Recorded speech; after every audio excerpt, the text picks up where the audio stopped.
Lord has need of you. And they yank me out of the bed, and I look back, and my body is not in the bed. So I realize I'm going. And they take me through the roof, and I was like, I was through the roof so fast, it just didn't even hardly know you went through it, other than, whoa, where's the roof? And while I am there, and I land, if we're here, I land 3,000 years earlier. And this is the time of David. In fact, David was not king yet. He had been anointed by Samuel the first time, but he had not been anointed the second time.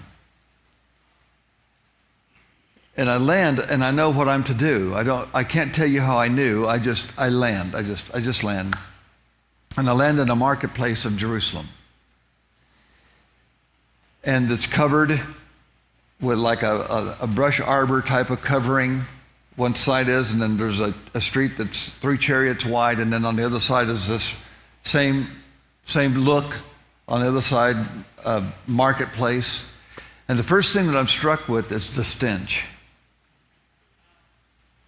And it's hard to describe. I guess I just thought it was like pristine, but it was not. It was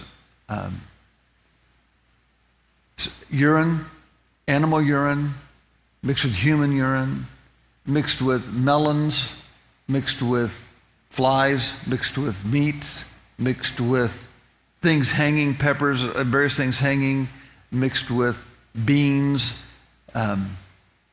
cantaloupe, all this, all in the same air. And so the first thing that happens, I'm choking because of the air. I'm choking. The next thing I notice is the dirt on the children's faces and hands, and the dirt in the knuckles of the merchants. I just assumed it would be much cleaner than that, but it was not. And that's what impressed me about the Bible, the movie, the Bible, is he depicted the people and the dirt they lived in. And I was not prepared for that. Now, I didn't tell this since the movie. I've been telling this for the last 20 years. So so the next thing I know is I'm doing what I'm supposed to do, and I know what I'm supposed to do. I am dressed like they are. I'm in a linen outfit or a garment, not linen maybe, but garment, and a robe. I have a rope around my waist. I have sandals on. I am to tell them that God's desire is that David be the next king of Israel. That Saul will die in battle soon, and God's desire is David be the next king. And I would think that sentence, and that he would lead them into victory after victory over the Philistines, and would be the greatest king Israel's ever had. I would think that sentence in English, and it would come out my mouth in Hebrew, and I would hear them in Hebrew, but would enter my brain in English. And so it was easy to converse with them. And I knew I'm talking in Hebrew. And I understood it in English. I did not understand the Hebrew words that I said, but I understood it in English. It was like in my brain, I know, oh, yes. Yeah. And so I'm easily conversing with them. And some of the people go, of course David's going to be our king. We already have the song, Saul has slain his thousands and David is 10,000. And a couple of them even sang kind of a little lilt of that to me. And I remember thinking, oh my goodness, that was really a song. I just thought it was kind of a euphemism, but it was really a song. And others would say, no, David is not going to be our king. He's a little kid. Saul is strong and tall and rugged and handsome, and he's already led us into victories over the Philistines. No, not David. No way. No, we will not take David as king. We will not make David king, and Saul is not going to die. We have a great army. And then others would go, king.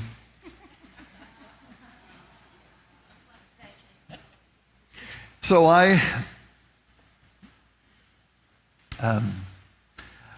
the marketplace was about 75 yards long, 50 to 75 yards long, and I was not to talk to anybody other than to tell them these things.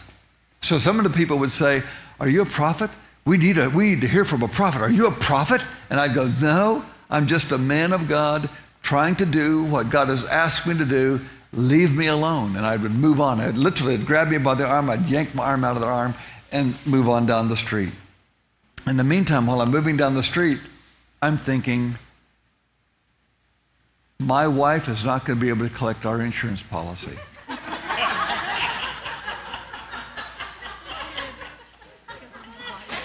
I'm a missing person.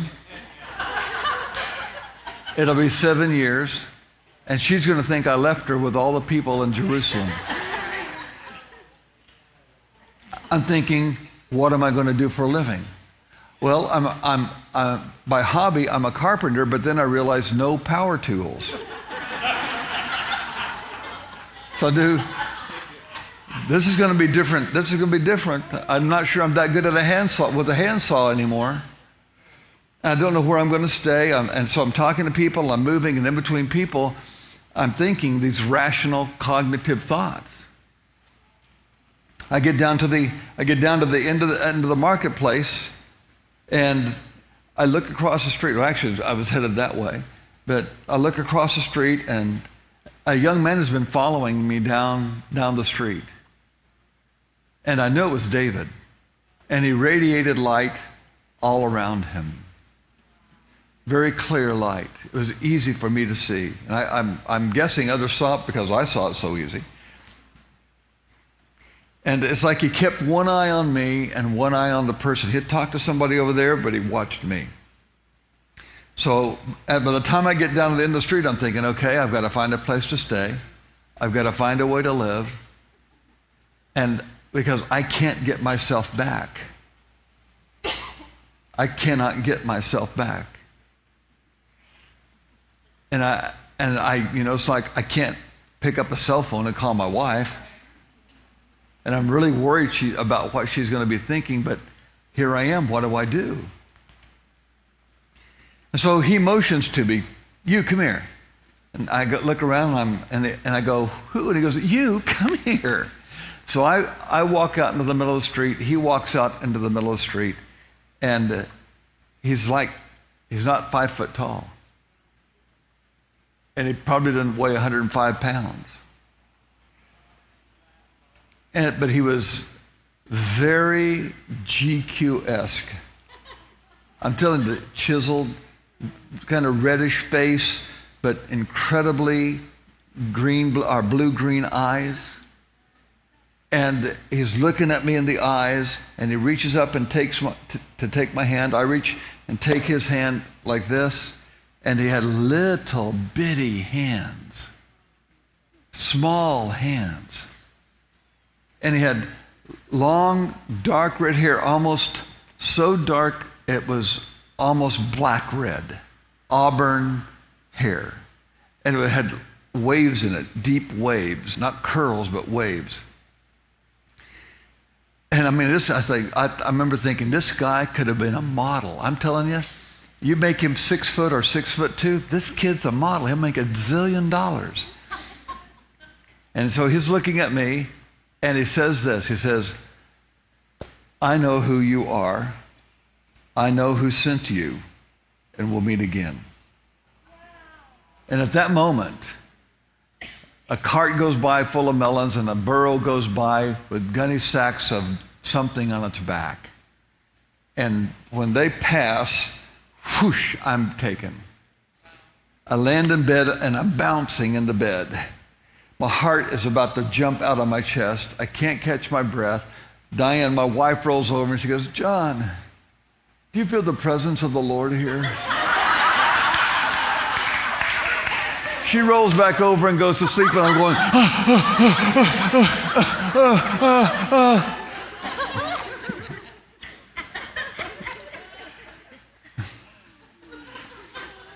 So I decide, I'm going, what in the world did you do that for?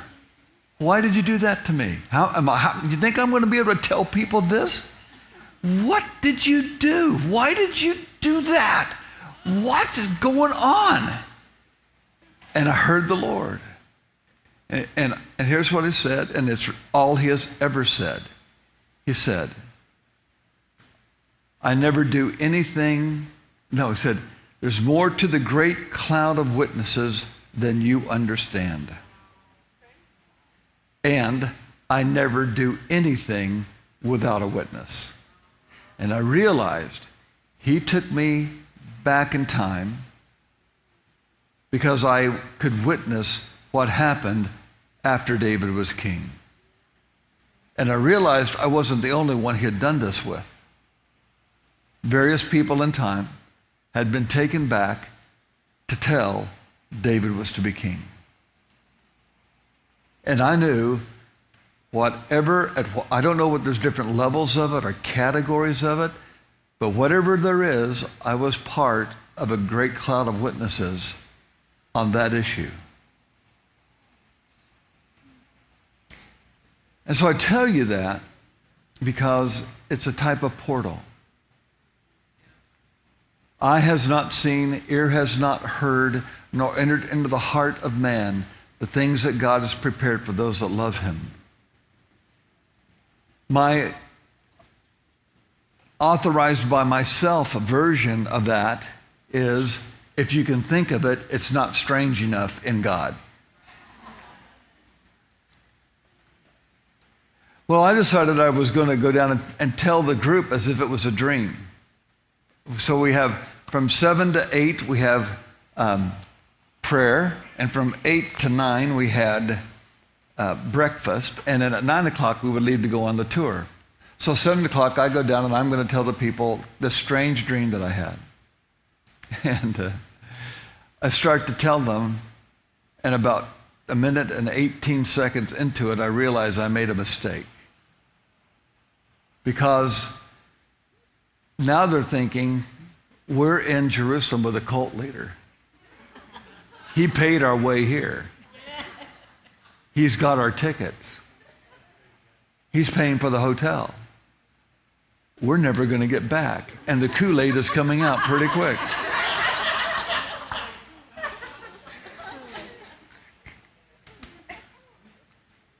So that even makes me less happy.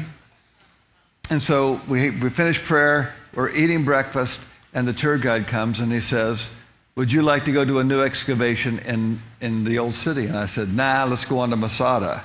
And he says, well, you might be interested in this. And I said, well, I've seen everything. And he said, well, you haven't seen this because it just opens today. And I said, well, whatever they want, we'll do it. And so the group was kind of gathered around. He says, what do you want to do? You guys want to go see it, or do you want to go on to Masada? They go, let's go see it. They go, oh, great. I just wanted to disappear.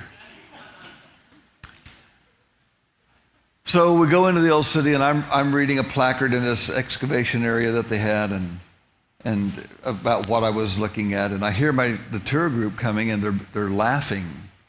And you know, you're not supposed to make a lot of noise in these places because they're kind of semi-sacred type of things. And so I'm trying to get them to be quiet, and they ignore me.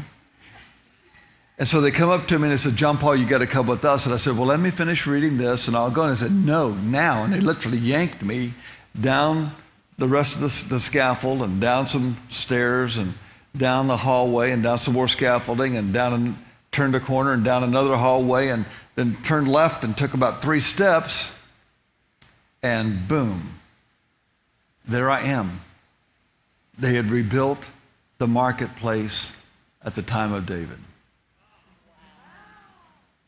a short segment of it, only about 30 feet. And it was exactly like it, except for one shade. The shade of green they chose was a little bit darker than the shade of green it really was, because it was a light green, but it's still a different shade off on part of the wall, inside wall. And I mean, I became so overloaded in about 2 seconds. I had dropped down to the street, and they were telling me these were the stones of the street, because they read the placard there said these are the stones of the street, of the marketplace. And my tears are falling on stones that are a little rounded, and when I last saw them, they were flat. And I'm on overload because I was here 3,500 years ago, or 3,000 years ago. I was here 5 hours ago, and now I'm here again. And it's just overload.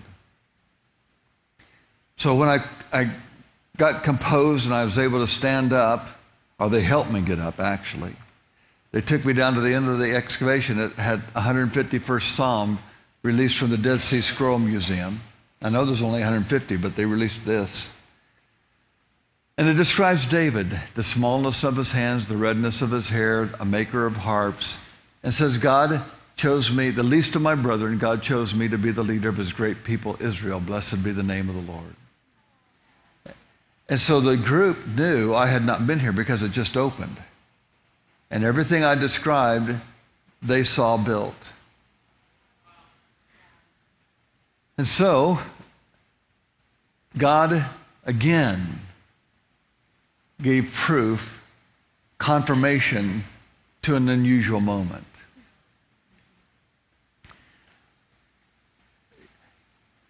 And I tell you this, not because it's important what happened to me. I tell you this because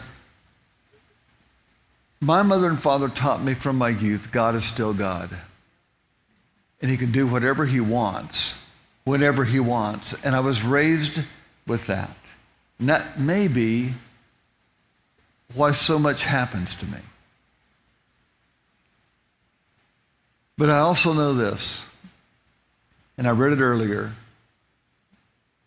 that when you have a contrite heart, a broken and contrite heart and spirit,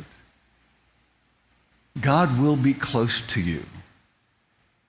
And he will do things you can't even dream of. And pride will separate you from that. So I want to encourage you. Let God be God. Seek him. Study your gift. Get to know him. Have relationship with him. Seek first the kingdom of God and his righteousness, and all this other will be added to you. I have never sought an experience. I've never, other than a dream. I've asked God to give me dreams and protect me and that, but I've never sought being transported. I've never sought portal stuff. I've never sought to go back in time. I've never sought a visitation. I've never sought being taken to heaven. I've never sought nothing. I've never sought any of that. Never. Because I just never dreamed. It never dawned on me it would happen to me. I believed it could happen to others. I never dreamed it happened to me. And I knew whatever happens is built on relationship and not on just desire. It's built on relationship. And I also know this, no matter how much happens to me or you, God values your character more than he values your gift. He values righteousness in your life more than he values your gift. And if you'll seek his kingdom and you'll seek his righteousness, everything else will happen that he wants to happen. I am sure I will not have experiences others have. I'm sure not everyone will have my experiences. I'm also sure they could, but it's all up to God. I teach this material that you have in your binders and we have here. I teach this material and write this material, not with the idea of trying to instigate you into the spiritual world. I write this material so there is a plumb light of understanding so we can operate in the spiritual world.